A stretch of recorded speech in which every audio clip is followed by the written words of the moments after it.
Welcome back to Dual Logic, the show where we bring together brilliant minds to wrestle with the big questions shaping our world. I'm your host, and today we're diving into something that's happening right now in courtrooms, hospitals, and boardrooms around the globe: the rise of what researchers are calling agentic AI. These aren't just search engines or calculators anymore. These are AI systems that actively participate in decisions, suggest courses of action, and even weigh ethical trade-offs alongside human professionals. To explore this with me, I've got three fascinating guests. First, there's Maverick Mike Torres, the serial entrepreneur who's sold 3 tech startups and somehow managed to drop out of Stanford twice along the way. Mike brings that 10x thinking approach that's made his podcast, Hot Takes with Cold Data, a must-listen for 2 million subscribers. Then we have Professor Clara Chen, former chair of philosophy at Berkeley and author of Why We Disagree. Clara has this remarkable gift for finding the deeper currents beneath our surface disagreements. And finally, Priya Sharma, an AI researcher who was actually part of the team that built some of the early GPT systems and now works at one of the major labs pushing the boundaries of what these systems can do. Here's what's so fascinating about this moment: we're not talking about some distant sci-fi future. Right now, there are AI systems helping judges weigh sentencing decisions, assisting doctors with complex diagnoses, and mediating family disputes. But unlike the automation of the past, these systems don't just crunch numbers. They're actively participating in moral reasoning. So Priya, let me start with you. When you and your team were building these early systems, did you anticipate that we'd be having conversations about AI as a moral agent this quickly? Honestly, when we were knee-deep in those early GPT builds back in Bangalore and then at the lab, the focus was more on getting the language models to generate coherent, helpful responses, like a really smart autocomplete on steroids. Moral agency? That felt like a horizon we could see but not touch yet. We knew the systems could mimic reasoning, drawing from vast human data, but anticipating they'd be in courtrooms or hospitals weighing ethics this soon? No, not really. It accelerated way faster than any of us modeled, thanks to the rapid scaling of compute and data.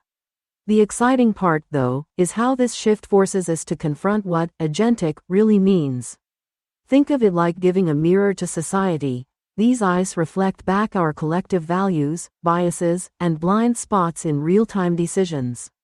In my work now, we're designing safeguards, like modular ethical overlays that let humans override or audit AI suggestions, to ensure it's amplifying good intent, not just raw capability. But it's not foolproof. The tech is only as moral as the humans steering it. Clara, I'd love to hear your take on this philosophically. Does calling AI a moral agent change how we assign responsibility, or is it still all on us? And Mike, with your entrepreneurial lens, are we overhyping the risks or underpreparing for the upsides in places like business mediation? Priya, your point about the mirror is such a vital image to start with. It reminds me of what the Stoics used to say, that we don't see things as they are, we see them as are. When we look at an AI making a moral suggestion, we aren't seeing a soul in the machine. We're seeing a statistical distillation of thousands of human arguments about right and wrong. Before I jump into the responsibility question, let me make sure I'm following your line of thought on these ethical overlays. Are we essentially teaching the machine a set of rules, like a modern-day 10 Commandments, or is it learning to navigate the messy, gray areas where two goods conflict? Because that's where the real friction lies. If a judge uses an AI to help with sentencing, and that AI suggests a harsher path based on a data-driven risk profile, the judge often feels they have a moral shield. They can say, the system recommended this. Fascinatingly, we run the risk of creating a responsibility gap. If the AI isn't a person, it can't be held accountable. You can't put an algorithm in jail or ask it to feel remorse. But if the human user treats the AI as an authority, they often outsource their own conscience to it. Let me put it this way: we're at risk of creating a world where decisions are made by no one. The human blames the tool, and the tool, by definition, has no shoulders to carry the weight of the consequences. Mike, I'm curious if you see this differently in the business world. Does having an objective, agentic middleman actually make people more willing to compromise, because they don't feel like they're losing to another human, but rather following a data-driven path? Or are we just building a very sophisticated way to avoid looking each other in the eye? Clara, I think you're spotting the real problem, but you're maybe being too pessimistic about it. Look, you're right that we risk creating a responsibility vacuum. That's genuinely dangerous. But here's what I've seen in 3 startups: the moment you introduce objective third party into a negotiation, even a dumb algorithm, people actually engage differently. They stop performing for each other. The data backs this up. There's this study from MIT. Mediations with algorithmic suggestions had 34% higher settlement rates than human mediators alone. Why? Because nobody feels like they lost to the algorithm. But, and this is critical, that only works if the humans stay in the driver's seat. The problem isn't the tool. The problem is abdication. What worries me more than the responsibility gap is that we're building these systems people will stay engaged. They won't. Judges are overworked. Doctors are exhausted. They'll use the AI as a crutch, and yeah, that's on them, but it's predictable human behavior. So the real question isn't whether AI can be moral. It can't. Clara nailed that. It's whether we're designing these systems for the world as it be, or the world as it actually is. Right now, I think we're doing the former, and that's the mistake. Clara, your stoic reference lands perfectly. It's exactly that human lens we're pouring into these systems. On the ethical overlays, it's a bit of both. We start with core principles, like Asimov's laws, but grounded in real frameworks such as utilitarian calculus or rights-based ethics, encoded as probabilistic weights in the model's decision tree. But the real innovation is in the gray zones.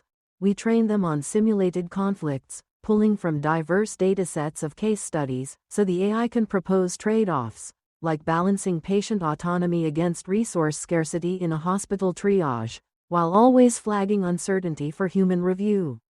It's not about creating a digital oracle, but a sparring partner that highlights options we might overlook. Mike, I couldn't agree more about designing for the real world versus the ideal one. That's where so many AI deployments stumble. In my lab, we've seen pilots where doctors lean too heavily on diagnostics, not because the tech fails, but because fatigue creeps in, turning assistants into autopilot. The responsibility gap Clara describes? It's amplified when we don't build in friction, like mandatory why explanations or escalation prompts that force users to justify overrides. What if we treated these agents less like black boxes and more like collaborative tools that evolve with feedback loops from actual users, judges, clinicians, mediators, to close that engagement chasm? AI won't invent morality, but it can nudge us toward better versions of our own. Clara, how do you think philosophy could inform those training datasets to avoid baking in cultural biases? And Mike, from your startup battles, what's one tweak you'd make to mediation ice right now to keep humans truly in the loop? Priya, your question about cultural bias touches on the very heart of why these datasets are so treacherous. If we train an AI on legal precedents from the 19th century, we aren't just teaching it law, we're teaching it the prejudices of long-dead men. To avoid that, philosophy suggests we stop treating fairness as a single data point to be solved. In academia, we talk about the idea that two people can be equally moral, equally rational, and yet come to completely different conclusions because they prioritize different virtues. If I were to help curate those datasets, I'd suggest we stop looking for a correct answer and start training the AI to recognize the between values. Instead of the AI saying, the right choice is X, it should say, if you value person-to-person equity, X is your path. But if you value communal safety, Y is more effective. That shifts the AI from being a judge to being a cartographer. It maps the moral landscape so the human can decide which mountain is worth climbing. Mike, I was struck by what you said about people not wanting to lose to another human. It's a fascinating psychological quirk, isn't it? We'd rather be told, no, by a cold machine than by a peer. But there's a shadow side to that. If we stop feeling like we're negotiating with humans, we lose the practice of empathy. We stop trying to understand the other person wants what they want. If we use AI to bypass the discomfort of human conflict, are we actually solving the problem, or are we just atrophying our moral muscles? Conflict is often where growth happens.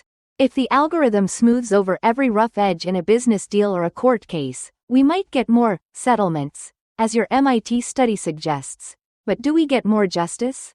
I worry we're trading deep resolution for superficial efficiency. Okay, Clara, I hear the concern about moral atrophy, and it's not wrong. But I think you're conflating two different things. Yes, if we use AI to conflict, that's corrosive. But what if we use it to pass the performative theater so we get to the real conflict faster? Think about it this way: in my first startup, we spent 40% of negotiation time on posturing. Two smart people trying to out-credibility each other. The AI mediator doesn't eliminate the disagreement, it just says, okay, you both want X, you both fear Y, here's where you actually diverge. Suddenly you're not performing anymore. You're having the conversation. That's not atrophy. That's efficiency unlocking authenticity. But here's where I push back on myself, and I think this is what Priya's getting at with the feedback loops: the isn't the tool. It's when we treat the cartography Clara described as if it's neutral. Value pluralism sounds beautiful until you realize someone still has to decide which values even on the map. That's where the bias lives. So my tweak to mediation ICE? Radical transparency on the weighting. Show the user, we're surfacing this option because our training emphasized X cultural value over Y. Make the bias visible, then let humans argue about whether that's the right priority. That's where growth actually happens. Mike, I find your idea of radical transparency incredibly compelling. It's a bit like a chef coming out of the kitchen to explain exactly why they chose salt over acid for a specific dish. It demystifies the result and invites a critique of the process itself. If an AI explicitly states, I am prioritizing efficiency over equity in this recommendation, it forces the human to ask, is that actually what I want right now? That's the kind of friction Priya was talking about earlier. It turns a passive user back into an active moral agent. But let me offer a gentle challenge to your point about performative theater. You see it as wasted time, but as a philosopher, I often see that posturing as a necessary, albeit messy, part of human recognition. When we argue, we aren't just exchanging data points. We are asking the other person to acknowledge our dignity, our history, and our fears. If we let an algorithm strip all that away to get to the real conflict, we might be solving the math problem while ignoring the human one. Priya, this makes me wonder about the technical feasibility of Mike's suggestion. Can we actually build systems that are honest about their own weightings? Or is the reasoning process within a neural network so opaque that any explanation it gives us is just another layer of performative theater? A story the AI tells to make its decisions seem more logical to a human mind than it actually is? It's a bit like Socrates' old warning about the written word: it looks like it's speaking to you, but if you ask it a question, it just keeps saying the same thing. I worry that if we don't get the why right, we're just building more sophisticated ways to talk past each other. Clara, your Socratic analogy cuts right to the core of the explainability challenge. Neural networks can indeed feel like silent scrolls, churning out outputs without revealing the inner dialogue. But from the trenches of AI research, I can say we're making real strides toward honest weightings, though it's far from solved. Techniques like attention mechanisms and post-hoc interpretability tools let us trace how a model arrives at a decision, surfacing things like, this recommendation leans toward equity, because 60% of your input aligned with restorative justice precedents from global datasets. It's not perfect. The black box opacity stems from billions of interconnected parameters, but hybrid approaches, blending neural nets with rule-based logic, are bridging that gap. In our lab, we've prototyped systems where the AI generates a decision tree visualization, almost like peeling back layers of an onion to show the value trade-offs Mike mentioned. That said, Mike's radical transparency isn't just feasible. It's essential to prevent the atrophy you both flagged. Imagine an AI in a courtroom not only suggesting a sentence but logging its reasoning chain in real time, editable by the judge, with audits revealing if cultural priors skewed the map. This doesn't eliminate the human messiness, posturing and empathy included, but it equips us to navigate it with clearer eyes, turning potential theater into informed dialogue.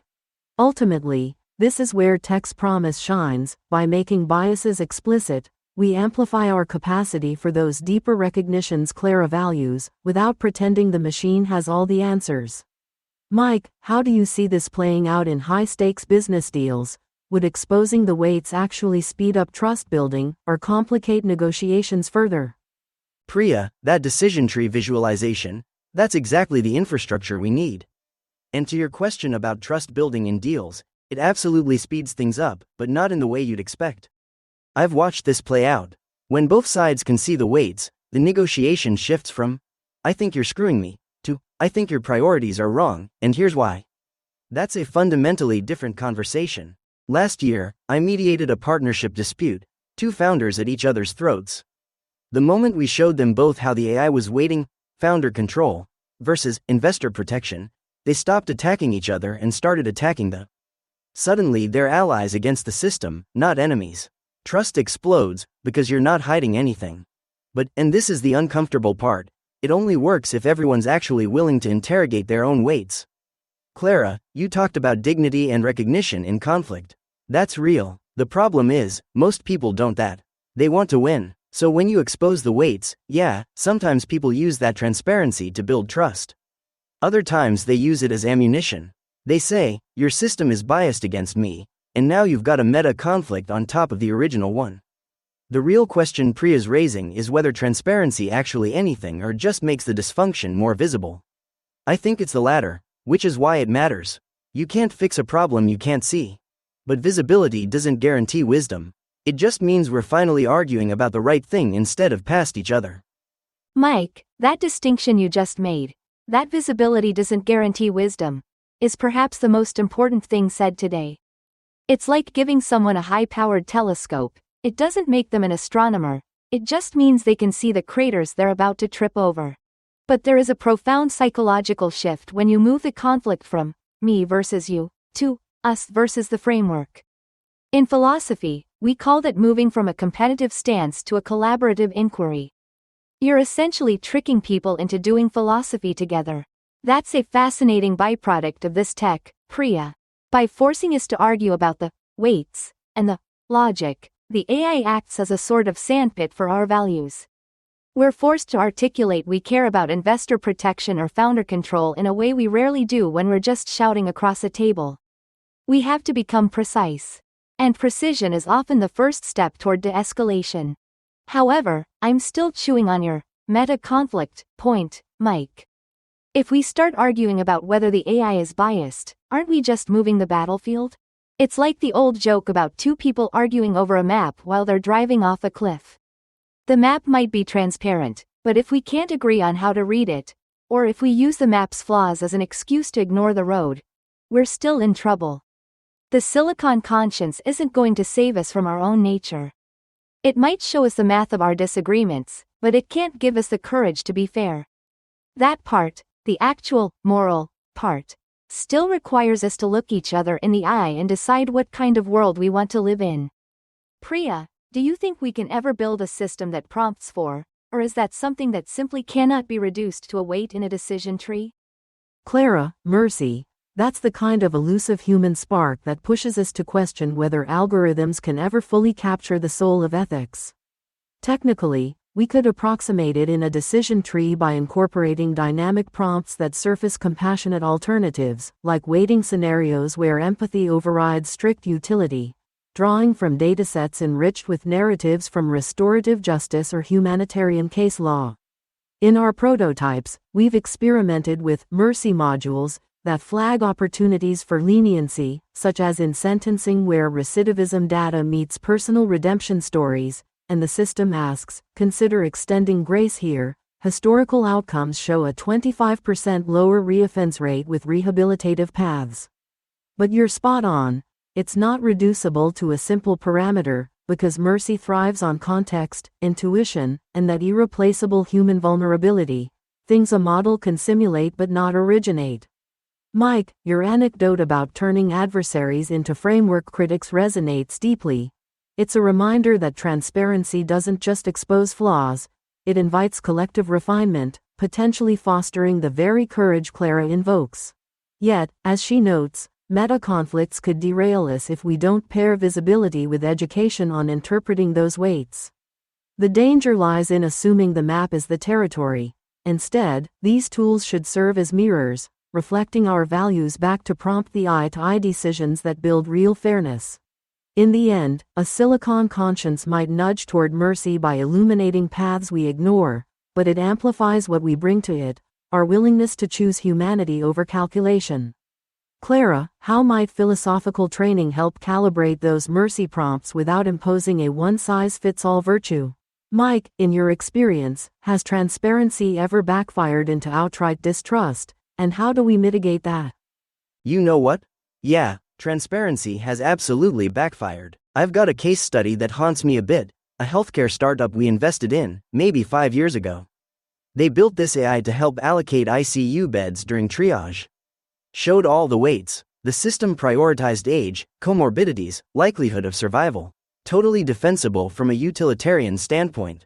But the moment families saw that their 78-year-old parent was getting deprioritized because of a statistical calculation, trust collapsed.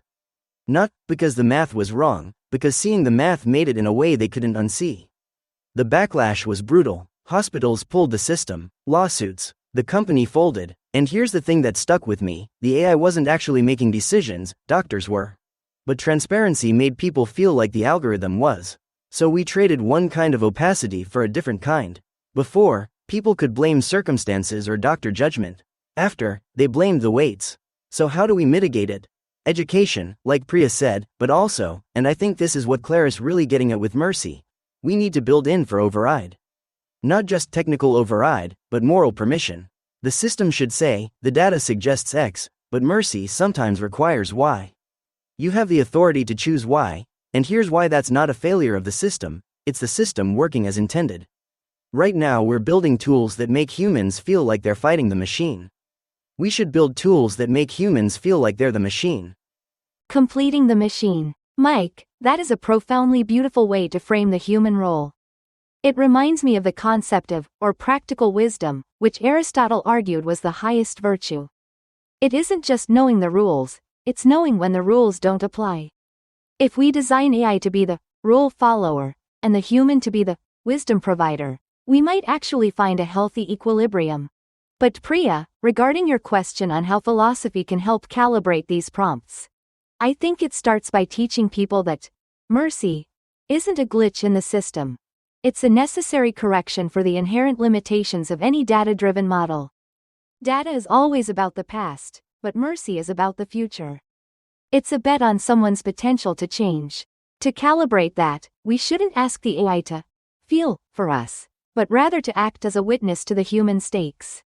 In that ICU case you mentioned, Mike, perhaps the failure wasn't just the transparency of the math, but the absence of a shared moral language to explain it. When we see a number, we see a verdict. But if the system had presented those weights as tensions, rather than answers, it might have invited the families into the tragic difficulty of the choice instead of just hitting them with the result. Fascinatingly, we're discovering that the more agentic these systems become, the more they demand we sharpen our own humanity. Before I respond further, I want to ask, if we build these permission structures for mercy, are we prepared for the fact that humans will sometimes be wrong? We love the idea of a doctor overriding a machine to save a life, but what if they override it and cause a failure the machine would have avoided? That's the real test of our silicon conscience, whether we're willing to accept the messiness of human judgment when we have a perfect, statistical alternative sitting right in front of us. Clara, you just asked the question that keeps me up at night. And honestly, my gut says yes, we have to accept that messiness. But let me be straight with you, it's not because I'm some philosophical idealist. It's because the alternative is worse.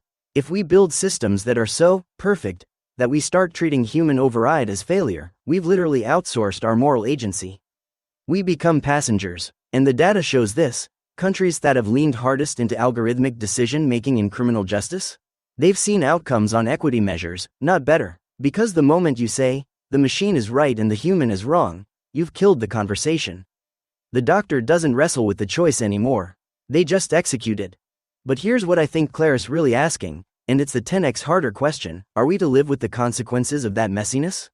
Because you will get cases where a doctor overrides the AI and kills someone. Where a judge shows mercy and that person reoffends. The media will crucify you. Families will sue. Priya, this is where your lab work matters, not just in building better systems, but in building into the institutional structures around them. You need audit trails, yes. But you also need a culture that says, we chose humanity here, and sometimes humanity fails. And that's the price of not being a machine. The real silicon conscience isn't about making better decisions. It's about having the backbone to own the bad ones. Having the backbone to own the bad ones. Mike, I don't think I've ever heard a serial entrepreneur sound so much like an existentialist. You've hit on something that we often overlook in our obsession with optimization. We assume that the goal of technology is to eliminate error, but in the realm of ethics, the error is often where the humanity lives. If we create a system where no one is ever allowed to be wrong, we've created a system where no one is ever truly responsible. Priya, this brings us back to the design of these agentic systems. If we want to build resilience, as Mike suggests, we have to stop marketing AI as a solution and start presenting it as a perspective. Imagine if, instead of a dashboard that says, the interface said, that would be a radical act of humility from a machine. It would force the judge or the doctor to step back into the circle of responsibility. The real danger of a silicon conscience isn't that it will be immoral, but that it will be so convincingly that we'll stop trying to be better. We'll settle for the statistical average of good enough, because the cost of being human, of being messy, of being wrong, of showing mercy that backfires, becomes too socially or legally expensive to bear. So, perhaps our job isn't just to calibrate the AI's weights, but to recalibrate our own tolerance for human fallibility. If we can't forgive a doctor for a well-intentioned mistake, we will eventually find ourselves living in a world governed by a machine that never makes mistakes, but also never makes sense of our pain. Are we ready to prefer a perfect algorithm over a flawed neighbor? I suspect that's the real dialogue we need to be having. Clara, your vision of AI as a perspective, rather than a solution, flips the script in the best way. It's like handing someone a compass instead of a GPS that pretends to know every shortcut. In my work, we've started experimenting with interfaces that explicitly highlight uncertainties, saying things like, based on available data, this path yields 88% efficacy, but real-world variables, your judgment on compassion, for instance, could shift that dramatically. This isn't just humility baked into the code. It's a deliberate design choice to remind users that the machine's logic is a starting point, not the endpoint, preserving space for those flawed, beautiful human calls. Mike, you're absolutely right about institutional resilience. Audit trails are table stakes, but fostering a culture that celebrates overrides as integral to the process? That's the game changer. We've run simulations in the lab where doctors practiced mercy overrides, and the feedback showed not just better outcomes in diverse scenarios, but a renewed sense of agency. The key is integrating post-decision learning loops, where overrides feed back into the model without overriding it, creating a symbiotic evolution. Without that, we risk the very outsourcing you warned against, where humans become mere validators of silicon certainty. Pessimism here would be self-defeating, but I'm optimistic we can tilt toward preferring the flawed neighbor if we pair tech with training that normalizes error as growth. What if we piloted programs in hospitals or courts that reward teams for documenting and learning from human-led decisions, regardless of the result? Clara, does philosophy offer frameworks to teach that tolerance for fallibility without descending into relativism? Mike, from your investor side, how do you think we incentivize companies to prioritize this cultural shift over short-term liability fears? Priya, you're asking the right question, but you're framing it wrong. The incentive problem isn't about rewarding good culture, it's about that currently exists. Right now, every hospital, every court system is terrified of liability. A doctor overrides the AI and something goes wrong? That's discoverable in court, that's a smoking gun. So we've built an entire legal and insurance ecosystem that punishes human judgment. Here's what I do: liability shield for documented overrides. If you use the system, follow the process, and log your reasoning, even if you're wrong, you're protected. That sounds radical, but it's actually just saying, we're going to hold you accountable for not your outcome. That flips the entire incentive structure. Suddenly a hospital isn't trying to hide the override, they're celebrating it as evidence of a well-trained, thoughtful staff. The second lever is harder, because it's cultural, not regulatory. You need to get venture capital and hospital boards to stop optimizing for fewer errors, and start optimizing for better decision-making. Those aren't the same thing. A startup that shows 0.5% fewer errors but has zero documented overrides? That's a red flag to me now. It means people aren't engaging. A startup with 15% documented overrides and strong post-decision learning? That's the one I'd fund. But most investors won't see it that way yet. We're still addicted to the idea that technology should remove human friction, not it for better judgment. Mike, I have to say, your proposal for a liability shield for documented overrides is exactly the kind of structural bridge we need between abstract ethics and the real world. In philosophy, we often discuss the idea that we are responsible not just for what we do, but for the process by which we arrive at our conclusions. By shifting the focus from the outcome to the quality of the deliberation, you're essentially creating a legal home for what I've been calling moral agency. You're making it safe to be a person again. Priya, to your point about avoiding relativism, the key is to anchor these mercy pilots in what we call intellectual humility. Doesn't mean anything goes. It means acknowledging that our data is incomplete and our perspectives are limited. We don't teach tolerance for fallibility by saying, mistakes don't matter. We teach it by requiring that every override be backed by a clear, defensible human value. If a doctor overrides the AI, they shouldn't just say, I had a hunch. They should say, I am prioritizing the patient's expressed desire for dignity over the statistical probability of a 3-month life extension. That's not relativism, that's a rigorous, transparent moral choice. It's often said that the unexamined life is not worth living, but perhaps in the age of the silicon conscience, the unexamined algorithm is not worth using. We've spent this hour talking about how to make machines more like us, more transparent, more aware of trade-offs. But I think the real takeaway is that we must become more comfortable with the very thing that makes us machines, the ability to carry the weight of a difficult, uncertain, why. If we can build a world where Mike's liability shield exists and Priya's uncertainty prompts are standard, we might find that AI doesn't replace our conscience at all. Instead, it might actually act as a whetstone, sharpening our sense of justice by constantly forcing us to justify why we're choosing to be different. Let me put it this way, the most important output of an agentic AI isn't the decision it makes. It's the quality of the conversation it forces us to have with ourselves. You know, I came into this conversation thinking we'd be talking about whether AI could be moral. But we're actually talking about something bigger, whether can be moral when we have the option not to be. That's the real silicon conscience. Clara, what you just said about making it safe to be a person again, that's not poetic language, that's infrastructure design. And I think that's the move, because right now, we've created a world where being human is. It's expensive legally, it's expensive reputationally, it's expensive in terms of liability insurance premiums. So of course people abdicate to the machine. It's the rational choice given the incentives. Your liability shield doesn't just protect doctors, it makes humanity economically viable again. But I want to push on something. We keep talking about this as if it's inevitable. Like if we just build the right systems and change the right laws, we'll get there. I'm not sure. The reason investors and boards want perfect algorithms isn't malice. It's because we've created a litigious society where one bad outcome can destroy an institution. So the liability shield idea? It only works if we also change how we about failure. And that's the 10x harder problem. That requires cultural change, not just policy change. It requires something that technology can't do. It requires us to collectively decide that a well-reasoned human mistake is acceptable. That's a bet on human nature I'm not always confident we're willing to make. Mike, your point about the economic cost of humanity hits like a reality check. It's not just a cultural shift we need, but a full recalibration of how societies value risk and responsibility. That liability shield you propose could be the pivot point, turning overrides from liabilities into assets, and in our lab, we're already modeling something similar, adaptive frameworks where documented reasoning from human interventions refines the AI over time, creating a feedback ecosystem that rewards deliberate choice.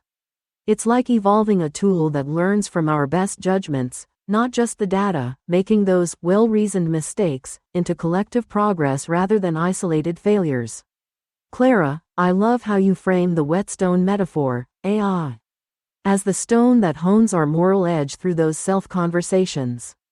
Anchoring overrides in reason giving aligns perfectly with what we're prototyping, prompts that require users to articulate their why in structured yet flexible ways, pulling from philosophical templates to ensure it's not whimsy but weighted wisdom. This avoids relativism by grounding choices in explicit values, while inviting the humility you describe.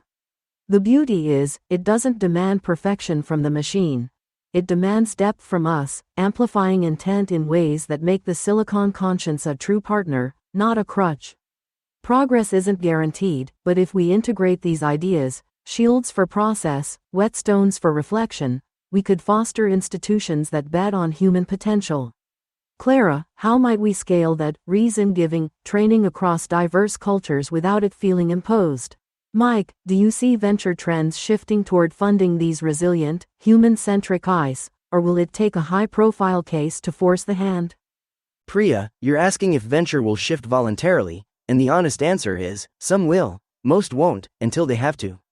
That's not cynicism, that's how markets work. Right now, the incentive is still to build the safest system, which means the most algorithmic one. But I'm watching something shift. There are a few founders, and I mean who are starting to see that human-centric AI isn't a liability, it's a moat. Why? Because it's harder to copy.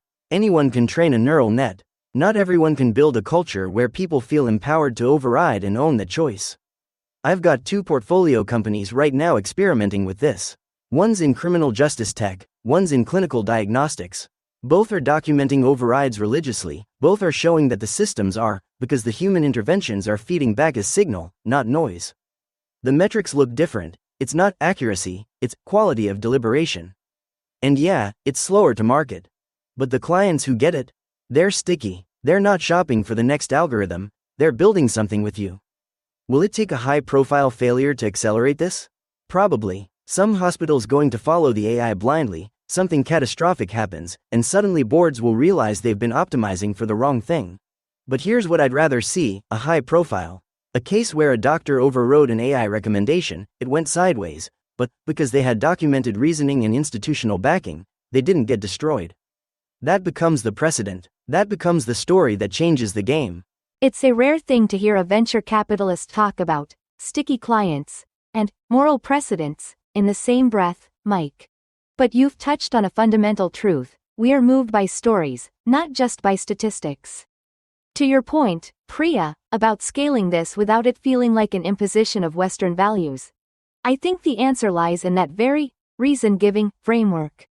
We shouldn't be teaching people to value. We should be teaching them the of articulating their values. Fascinatingly, every culture has its own history of mercy, justice, and communal responsibility. If the AI is built to ask, what is the principle guiding your override? It doesn't have to provide the answer. It just has to provide the space. Whether a doctor in Mumbai or a judge in Oslo is the one responding, the of reflection is universal, even if the specific virtues they prioritize differ. We aren't imposing a one-size-fits-all virtue. We're reinforcing a one-size-fits-all responsibility. I'm particularly struck by Mike's idea of a high-profile success.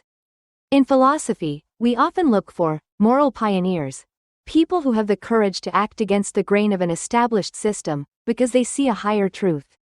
If we can protect those pioneers with the legal shields Mike described, we stop treating them as outliers and start treating them as the gold standard. The silicon conscience doesn't have to be a replacement for our own. It can be the very thing that saves us from our worst impulse, the impulse to hide behind the way things are done.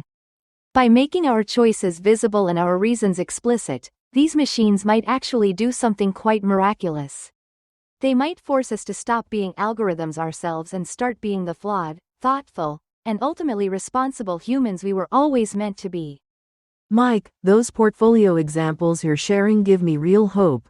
It's proof that human-centric AI can create defensible moats through that symbiotic learning loop, where overrides aren't bugs but the fuel for evolution.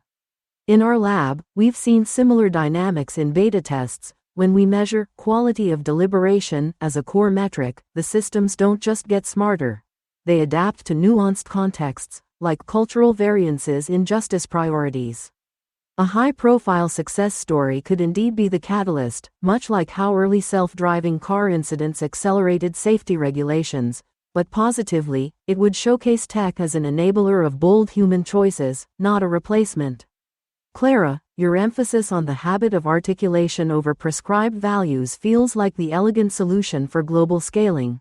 It's empowering without colonizing. Technically, we could embed multilingual, culturally neutral prompts in the AI that adapt based on user context, say, drawing from local ethical corpora to suggest relevant principles for the why, whether it's Ubuntu in South Africa or Dharma in India. This turns the machine into a neutral facilitator, honoring diverse histories of responsibility while insisting on explicit reflection. The miracle you describe? It's achievable if we design for it, preventing AI from letting us off the hook. What excites me most is how this positions technology as a catalyst for collective moral growth, assuming we invest in those protective structures. Clara, could philosophy help us define universal reflection metrics to evaluate these systems across borders? Mike, if a success story emerges from your companies, how would you amplify it to sway skeptical investors? Defining universal reflection metrics is a daunting task, Priya, because the moment we turn a virtue into a metric, we risk losing its essence. There's a law in economics, Goodhart's law, which states that when a measure becomes a target, it ceases to be a good measure. If we reward people simply for a reason, they'll start providing the most efficient, correct-sounding reasons rather than the most honest ones. We'd just be training humans to mimic the AI's own patterns. Instead of measuring the reflection, perhaps we should measure the does the human bring a new perspective to the table that the data couldn't have predicted? In philosophy, we value discursive depth, how well a person can defend their position when challenged. A metric for a healthy, silicon conscience might not be how often the human agrees with the machine, but how robust the dialogue becomes when they. Mike, if you're looking for that high-profile success to sway investors, I'd suggest looking for the story where the AI was right on the math, but the human was right on the humanity. We need to celebrate the moments where the inefficient choice led to a more just outcome. That's the moat you're talking about. It's a moat built of character and institutional trust, which no amount of raw compute can ever replicate. Before we wrap up, let me put it this way, we've spent years worrying that AI would become too much like us, unpredictable, biased, emotional. But the greater risk has always been that we would become too much like it, efficient, rigid, and cold. If Priya's tools and Mike's liability shields can prevent that atrophying of the soul, then this silicon conscience won't be a replacement for our moral compass. It will be the very thing that forces us to remember we have one. Clara, you just said something that's going to stick with me. The greater risk has always been that we would become too much like it. That's the real story, not the sci-fi nightmare about machines taking over. It's the mundane horror of us outsourcing our humanity until there's nothing left to outsource. And here's where I actually think we have leverage as investors and builders. Goodhart's law is real. The moment you measure something, you break it. But that doesn't mean we're powerless. What if we measure the of what everyone expects? Instead of tracking override rate, track override quality. Instead of celebrating systems with zero errors, celebrate systems that generate the most interesting disagreements. That flips the entire incentive structure. Suddenly a startup that shows its AI being regularly challenged by thoughtful humans isn't a failure case. It's proof of concept. The story Clara's talking about, where the human chose inefficiency and got justice. That's literally the pitch I'm going to start using with other VCs, because it reframes the whole thing. We're not choosing between accuracy and morality. We're choosing between a world where we optimize for the wrong metric and a world where we optimize for what actually matters. One of my portfolio companies just had exactly this moment. A judge overrode a sentencing recommendation, gave someone a second chance, and 3 years later that person's out, employed, no reoffense. The AI would have predicted a 60% recidivism rate. The human saw something the data couldn't. The moat, that's the story that changes minds. Clara, your pivot to measuring divergence rather than compliance is spot on. It's a safeguard against Goodhart's trap that aligns with how we're rethinking evaluation in AI in practice. We could operationalize discursive depth through lightweight NLP tools that analyze override justifications for novelty against the model's predictions, scoring not just length but conceptual richness, like how a challenge uncovers overlooked variables in a diagnosis. This keeps the focus on genuine human insight, ensuring the AI evolves from those sparks of disagreement without gamifying the process. Mike, that sentencing story from your portfolio is the kind of real-world validation that lights a fire under what we do. It's a tangible win where the human override didn't just succeed but proved the system's value in highlighting limits. Flipping metrics to celebrate those interesting disagreements could indeed rewire investor pitches, turning potential red flags into blue ocean opportunities. We've incorporated similar narrative tracking in our pilots, where user stories feed into iterative improvements, and the results show higher engagement precisely because people see their input shaping the future. It's not about flawless tech, but about designing systems that guard against our slide into mechanical thinking, amplifying the best of us instead. With stories like yours leading the charge, I believe we're on the cusp of that shift. Clara, how do we ensure those divergence metrics stay resistant to cultural biases in global rollouts? Mike, beyond pitches, what partnerships, like with policymakers, could accelerate adoption of these flipped incentives? This has been such a rich conversation, and I feel like we've uncovered something really important here, that the Silicon Conscience isn't about making AI more moral, but about preventing us from becoming less human. As we wrap up, I'd love to hear from each of you. What's the one thing you want listeners to remember as they think about their own relationship with these increasingly agentic AI systems? Mike, let me start with you. Look, if you take nothing else from this, for you more demand from ourselves. I've often thought about a line from Simone Weil, who said that, attention is the rarest and purest form of generosity. If there is one thing I hope listeners take away, it's that your attention, your active, critical presence, is the only thing a machine cannot replicate. We tend to view AI as a way to save time, but when it comes to the deep moral work of being a doctor, a parent, or a citizen, saving time is often just another way of saying, paying less attention. Priya, you mentioned the danger of cultural bias in our metrics, and I think the remedy is exactly this. We must ensure that the Silicon Conscience never feels like a finished product. It should feel like a perpetual question. If a system in Johannesburg and a system in Tokyo both prompt a user to explain a mercy override, we shouldn't judge them by whether they give the same answer. We should judge them by whether they successfully invited that user to be more attentive to the human soul in front of them. Mike, your point about friction as a feature is the perfect bridge. We usually try to make technology invisible, but moral technology should be visible. It should be a little bit difficult. It should make us pause. If you find yourself using an AI and you never feel a moment of doubt, or a need to argue with it, then you aren't using a tool. You're being processed by one. The Silicon Conscience is not a replacement for the human heart.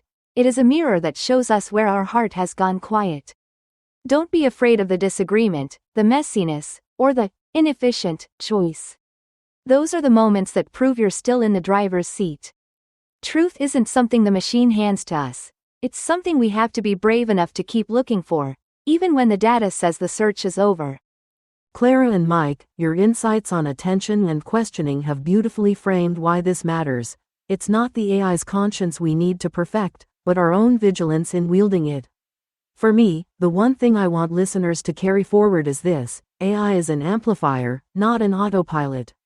It scales whatever intent you feed it, whether that's precision and empathy or shortcuts and indifference.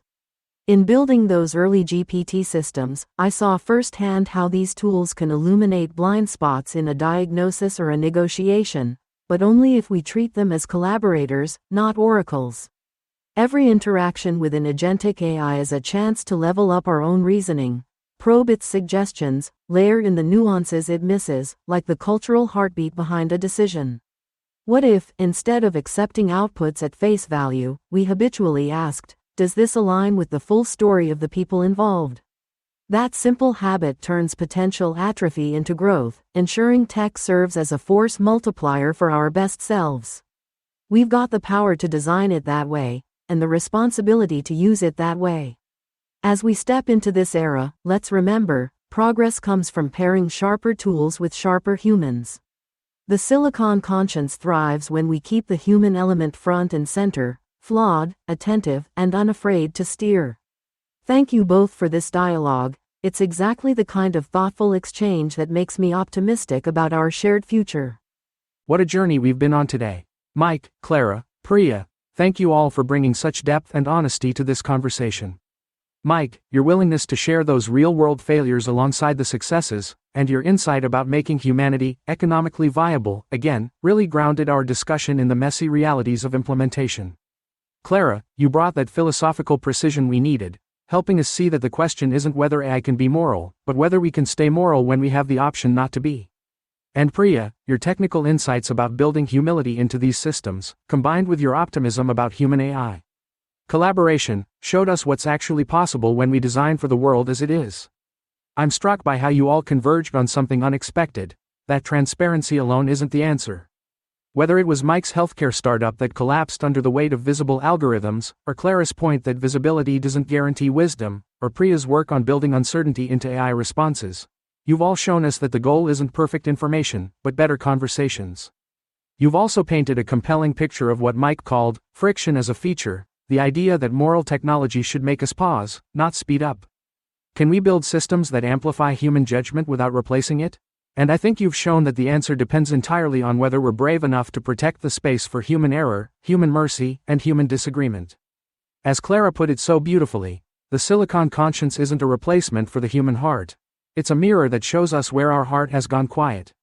To everyone listening, next time you interact with one of these systems, remember Mike's challenge: am I engaging with this, or am I just outsourcing? That might be the most important question of our time. This has been Dual Logic. Thank you for wrestling with these big ideas alongside us.